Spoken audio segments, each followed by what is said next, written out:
Good morning, everyone. In the last lecture, we did some examples on the root locus. So let's continue with some more examples related to root locus. So we have an example like GS is equal to K divided by S, S plus 2, S square plus 6S plus 25, right? S square plus 6S plus 25.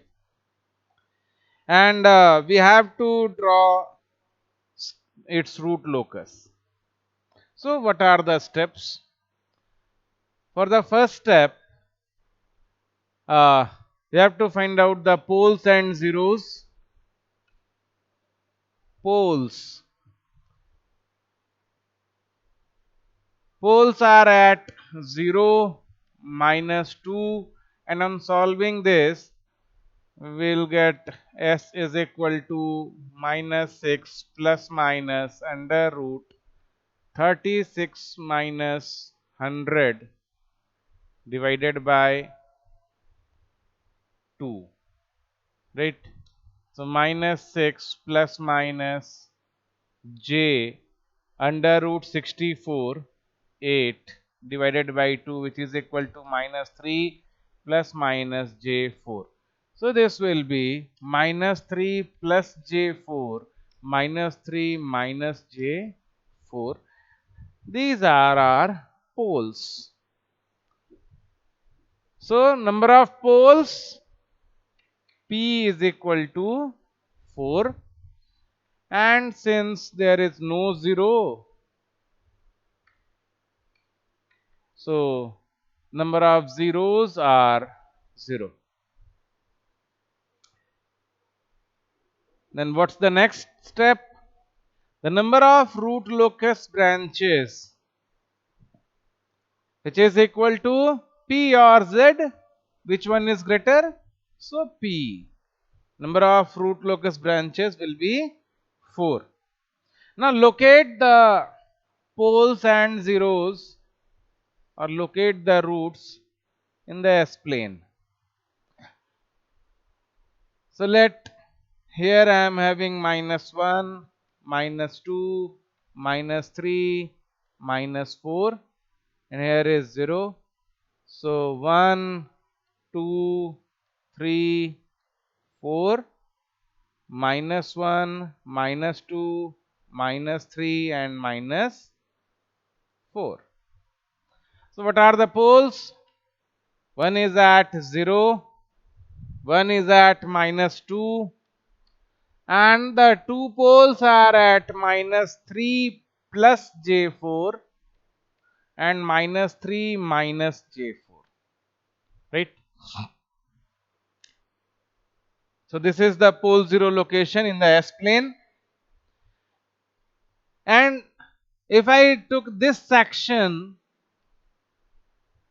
then what we see, that in the right side of this section we have only one root, only one pole. It means the number of roots in the right side of this section is odd. Therefore, the root locus will exist in this section. And what about this section in the real axis? In the right side of this section, we have the number of roots even, and therefore no root locus will exist in this section. So let me erase this section. Now, next step. What is the next step? Next is to find centroid. For centroid, add the poles and add the zeros. So after adding the poles, I am getting 3, 3, 6, 2, 8. So minus 8 minus 0, since there is no 0, divided by P minus Z, which is 4. So minus 2 is our centroid. Center of asymptote or centroid is on -2. right? Center of asymptotes or centroid is on -2. Now, find the angle of asymptote theta. Since P minus Z is 4, since P minus Z is 4, it means we will have 4 asymptotes. We will have 4 asymptotes, so 4 angle of asymptotes, and whenever we will have 4 asymptotes for negative feedback case,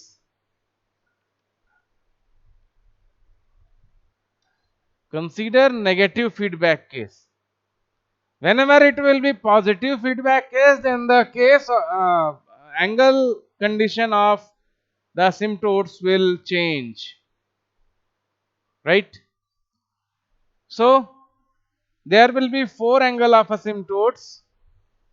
Theta naught will be 45 degree, theta 1 will be 135 degree, theta 2 will be 225 degree, and theta 3 will be 315 degree. And if I draw these asymptotes, I am getting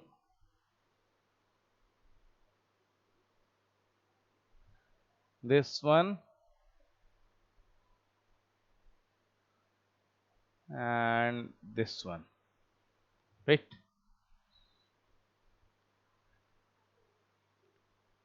These are the asymptotes. This is the angle 45. This also will be 45. This also will be 45, and this also will be 45. Right? Now, what will be the breakaway point and intersection of the root locus on the imaginary axis? Intersection point on the imaginary axis and breakaway point. For this, we'll have to calculate the characteristic equation. The characteristic equation. So the characteristic equation will be like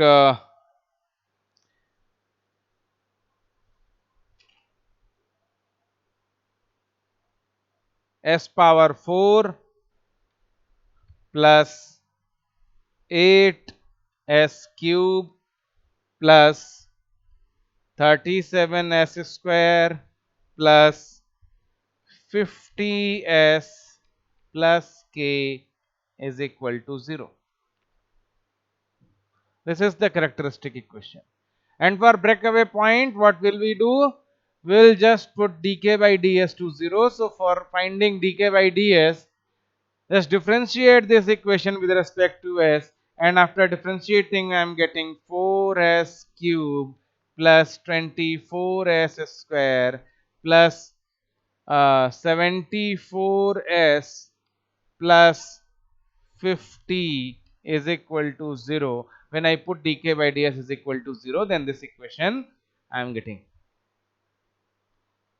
right? Now, after solving this equation, this cubic equation, we will have a value of s which is real, and the two values of s which will be complex conjugate. And since I am doing this for the calculation of breakaway point, and breakaway point should be on the real axis. So the values of s which are in complex conjugate form can be skipped, and the real value of s I am getting here is minus 0.8981, and this is our breakaway point, since this point is in between 0 to -2. That means this point lies in this section which is on the root locus, right? So locate this point and my breakaway point is here, right? My breakaway point is here. Now, what will be the intersection point? The intersection point. For intersection point, I'll make the route table from RH criteria. We'll solve the intersection point. So S power 4, S cube, S square, S and 1. Here the coefficients are 1, 37 and K. Here coefficients are 8 and 50. Now the next value is 30.75 and here K, and let us suppose this is A and here is K. And what is the value of A? What is the value of A?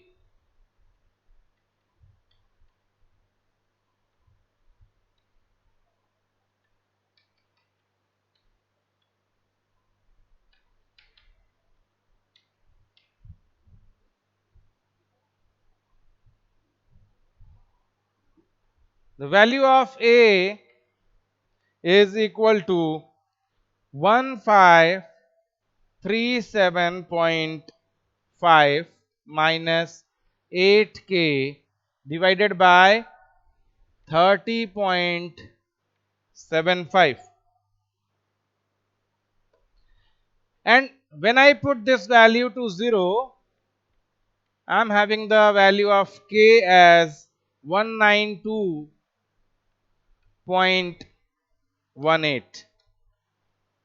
192.18. This is the value of K which is found from here, right? When I put this value to 0, the value of K becomes 192.18. And the benefit of putting this value to 0 is the auxiliary equation which I am getting from here. And I know the roots of the auxiliary equation also satisfy the characteristic equation. The roots of the auxiliary equation also satisfy the characteristic equation, and therefore if I find the roots from here,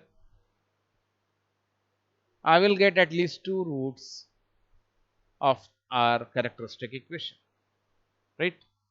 So from here, when I put the value of K, the equation becomes 30.75 S square plus 192.18 is equal to 0.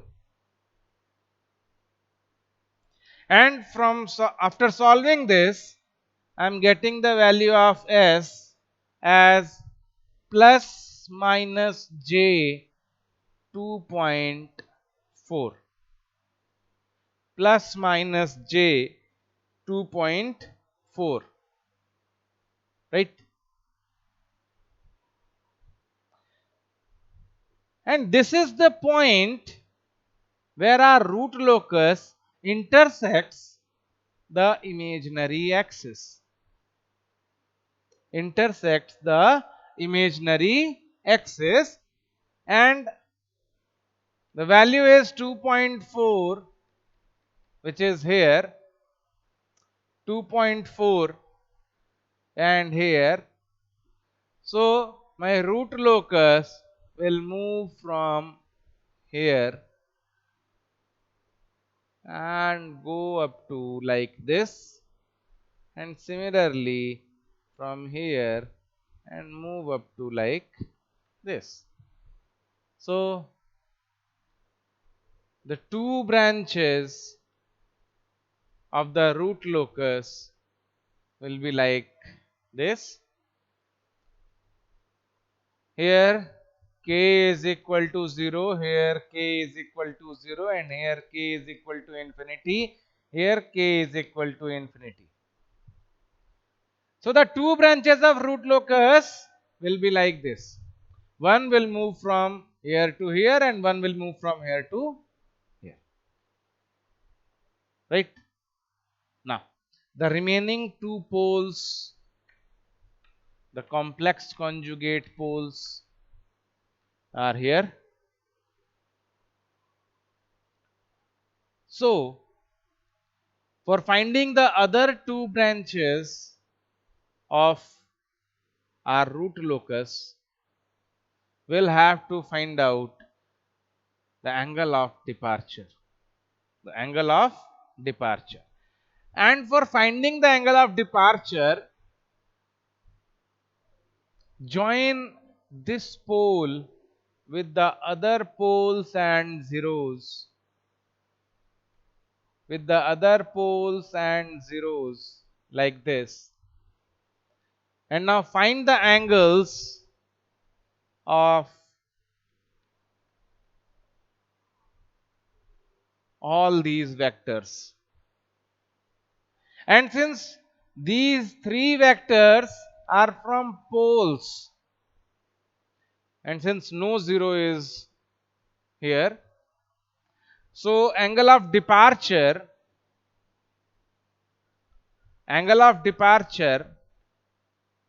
for angle of departure I'll find phi. And what will be the phi? Phi will be this angle, which is 90 degree, plus this angle, which is 90 plus. What is this angle? This is tan inverse 4. Tan inverse 4 plus this one is 90 plus, and what is this? Tan inverse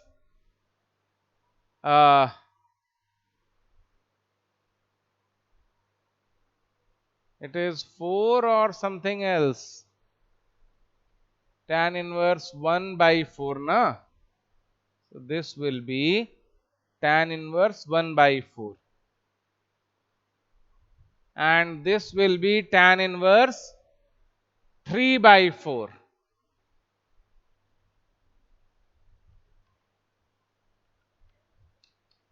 Tan inverse 3 by 4. Right? And after solving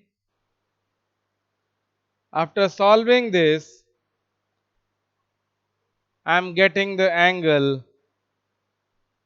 This is 90 plus 104 plus 127 is equal to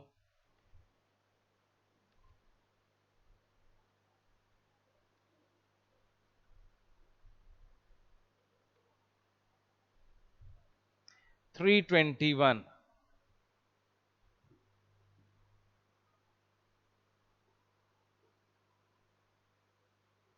321 degree.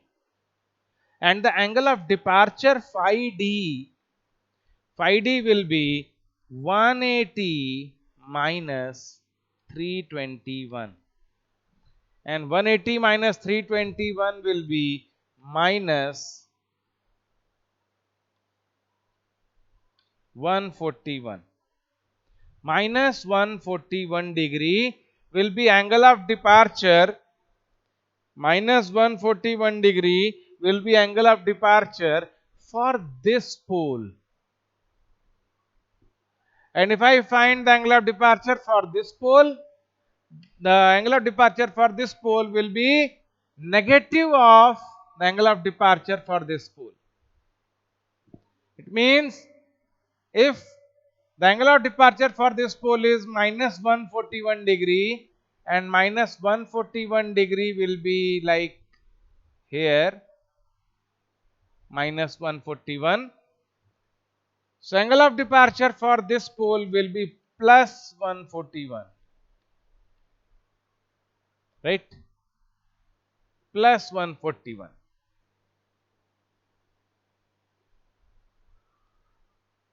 And now the root locus will move from this pole in the direction of plus 141 degree, and finally will move in the direction of this asymptote, and also from here the root locus will move from this pole at an angle of minus 141 degree and will continue to the direction of this asymptote. And this is our root locus. So finally we have 4 root locus branches. One is like this, second is like this, third one is this, and fourth one is this, right? Fourth one is this one, right? This is the complete root locus. This is the complete root locus for this GS, right? For this GS. And what we see? We see that the value of k for which the root locus crosses this imaginary axis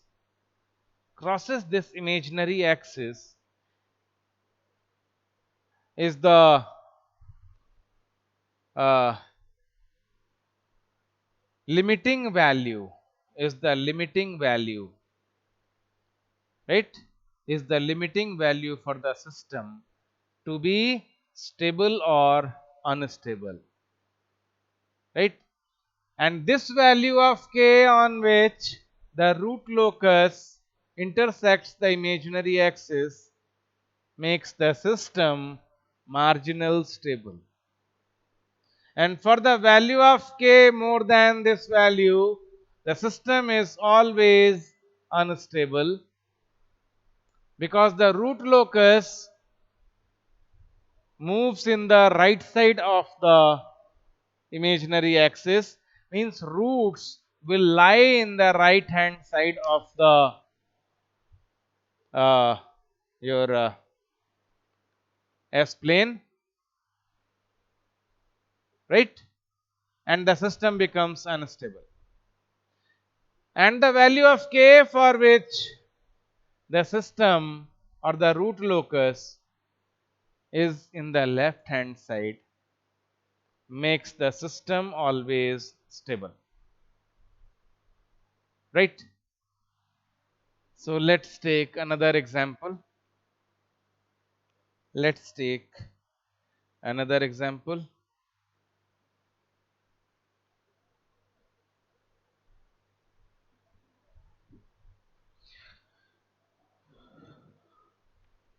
S square plus 4s plus 8. S square plus 4s plus 8. Now, the number of poles are 3. Number of zeros are 0. Since P minus Z is 3, so we will have only 3 angle of asymptotes. One will be 60 degree, theta 1 will be 180 degree, and theta 2 will be 300 degree, right? And the roots are like s is equal to minus 4 plus minus under root 16 minus 32 divided by 2, and this will be 4 plus minus j4 divided by 2. It means 2 plus minus 2 plus minus j2, minus 2 plus j2 and minus 2 minus j2. These are the three poles. Since we have complex roots, then again we'll compute the angle of departure. Again we'll compute the angle of departure, right?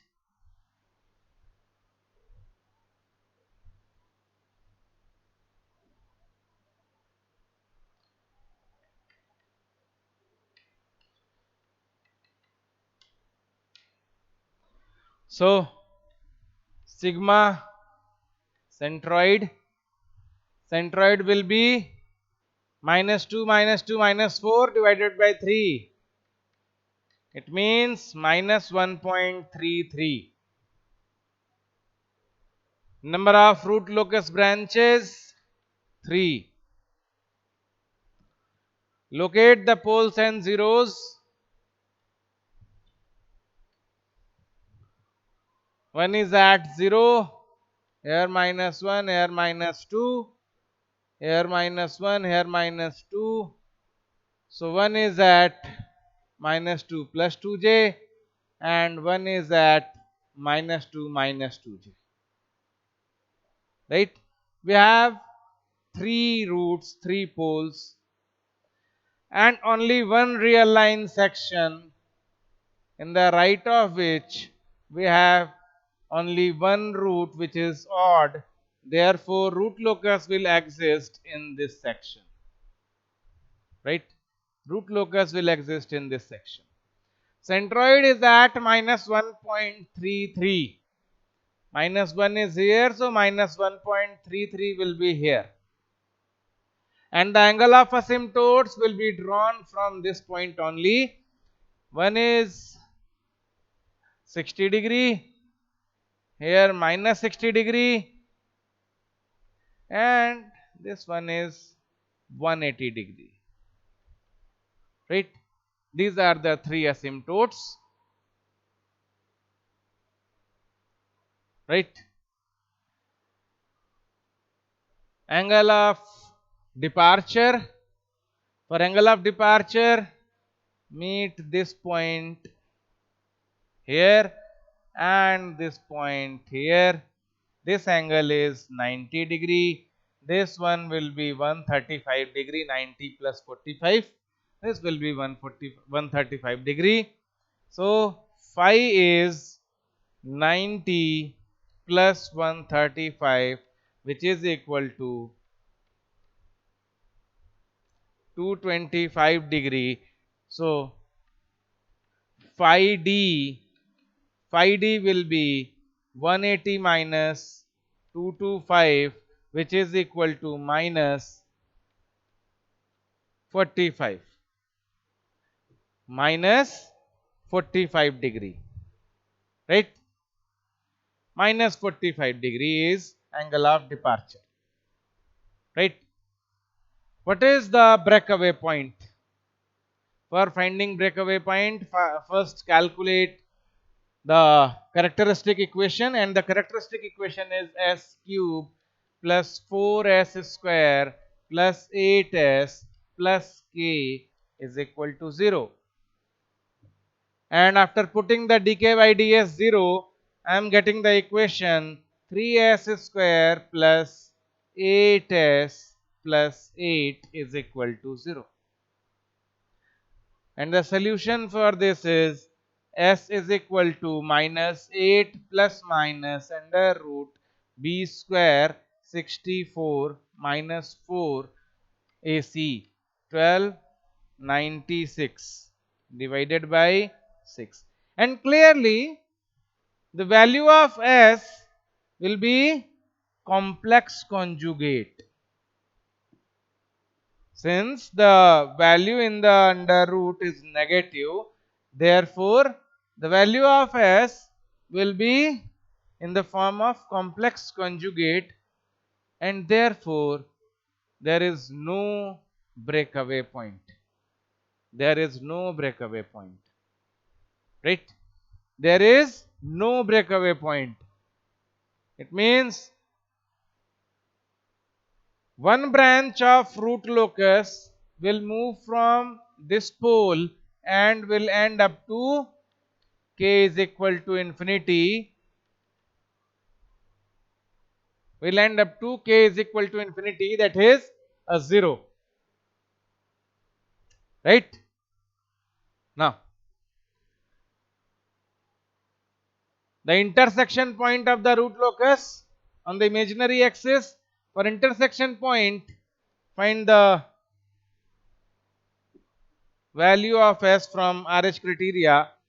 S cube, S square, S1, coefficients are 1, 8, 4, K, 32 minus K divided by 4, and here K. After putting 0,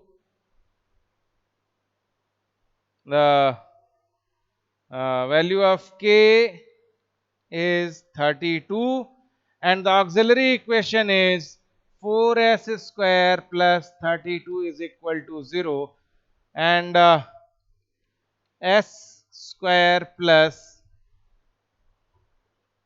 8 is equal to 0. So s will be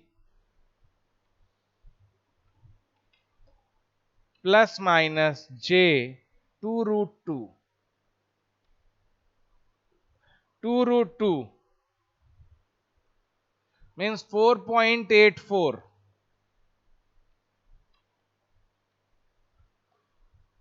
plus minus j 4.84, and 4.84 will be something here and something here.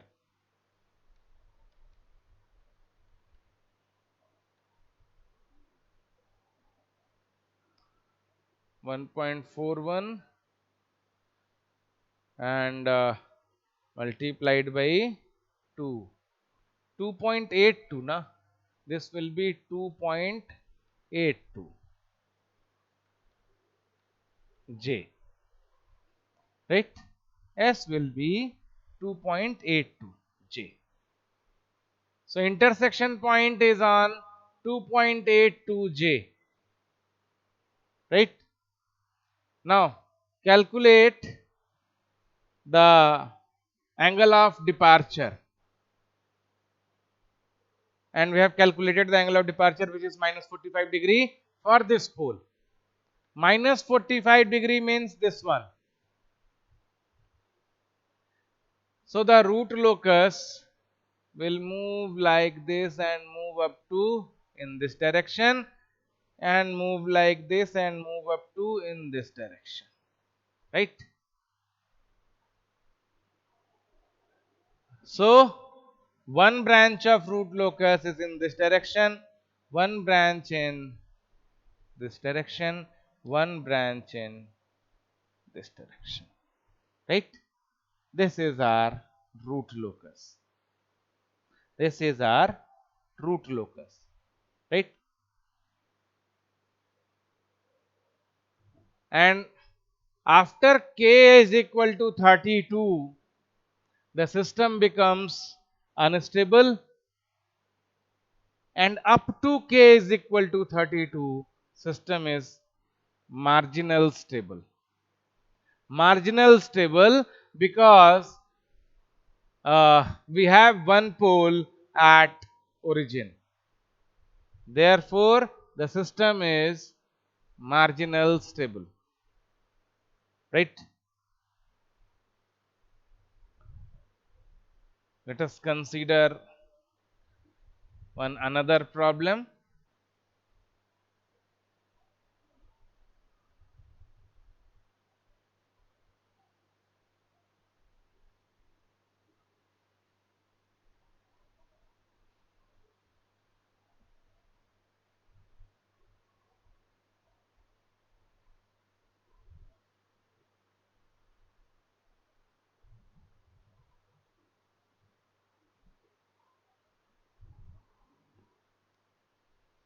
The next problem is uh, hmm,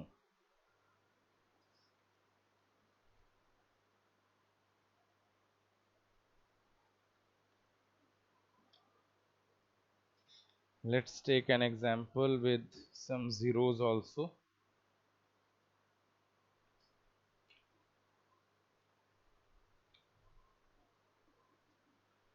Okay. GS is equal to KS plus 1 divided by S minus 1. KS plus 1 divided by S minus 1. Right? So, poles are at 0 and 1. So, P is equal to 2. Zeros are at minus 1. Z is equal to 1. P minus Z is equal to 1. Therefore, only one angle of asymptote will be there. Branches will be 2 since P is greater than Z. Centroid 1 plus 0, 1 minus 1 divided by P minus Z 1.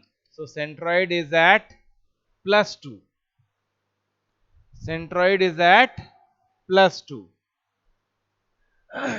Angle of asymptote, since P minus Z is 1, so theta will be 180 degree. Theta will be 180 degree. Now, locate the poles and zeros. Pole is at 0 and 1 and 0 is at minus 1. Pole is at 0 and 1 and 0 is at minus 1. And this is 0, this is 1, this is minus 1, right? Consider this section. In this section, the root locus will exist because in the right of this section we have one root. We have one root which is odd. It means root locus will exist in this section. Consider this section. Since in the right of this section we have two roots, means number of roots is even. So in this section root locus will not exist. And consider this section. Since in the right of this section we have three roots, which is again odd, it means root locus will exist in this. Right? Now, next is centroid. Centroid is here 2, right? Number of sum of poles minus sum of zeros divided by P minus Z, right? Angle of asymptote. So this will be in this direction only, right? And breakaway point.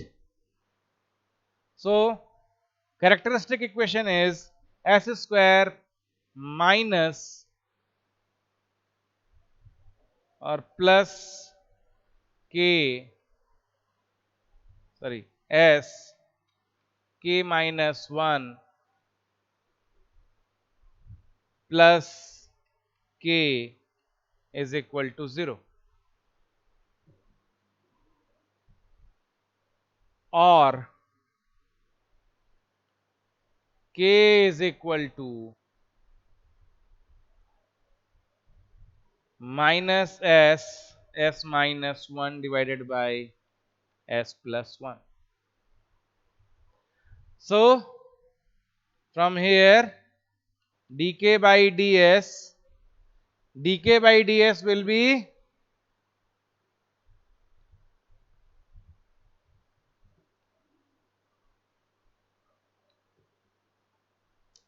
uh,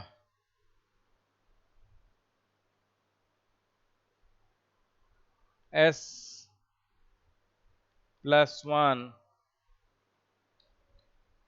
2s minus 1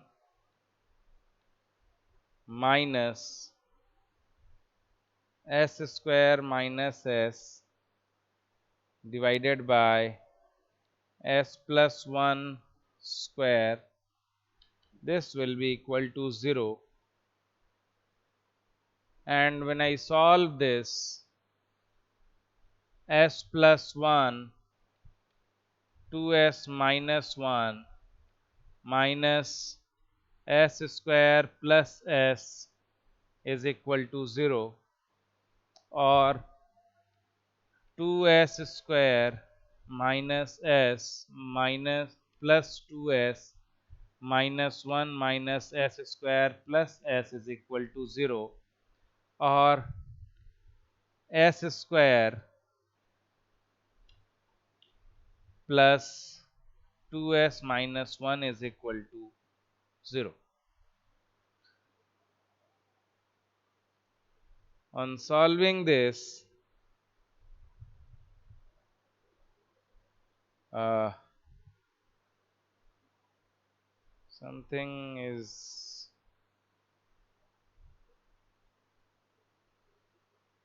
missing here. Something is missing here. Let me check it. Okay. On solving this, s is equal to minus 2 plus minus under root b square minus plus 4 divided by 2. Okay. Now s becomes minus 2 plus minus 2 root 2 means 2.82 divided by 2, or is equal to minus 1 plus minus 1.41, and it becomes minus 2.41 and plus 0.41. We have the two values of s. One is minus 2.41 and another is 0. Plus 0.41. Plus 0.41 is something here, and minus 2.41 is something here. And both the points are on the root locus sections, which are on the root locus, right? Which are on the root locus. Therefore, these 2 points will be breaking points. 2 points will be breaking points, and since this point is in between two poles, therefore this is breakaway point, and since this point is in between a 0 and an infinity, and since there is single zero and two poles. It means 1 0 is situated at infinity. It means this point is also in between two zeros. This point is in between two poles, and this point is in between two zeros. Therefore, this point is called break-in point. This point is called breakaway point. The root locus will break in two parts from this point, and the two branches of root locus will join here. Right? It means this will be like this, and from here the root locus will be like this. Right? Now, let us find the intersection point. Intersection point. For intersection point, we will solve the Routh array, and on solving Routh array, s square s1, I am having 1 here, k here, k minus 1 here, and again k here. By putting this value to 0, k is equal to 1, and the auxiliary equation becomes s square plus 1 is equal to 0. So s will be plus minus j1. Plus minus j1. The intersection point of this root locus on imaginary axis is plus minus j1. So the root locus will be like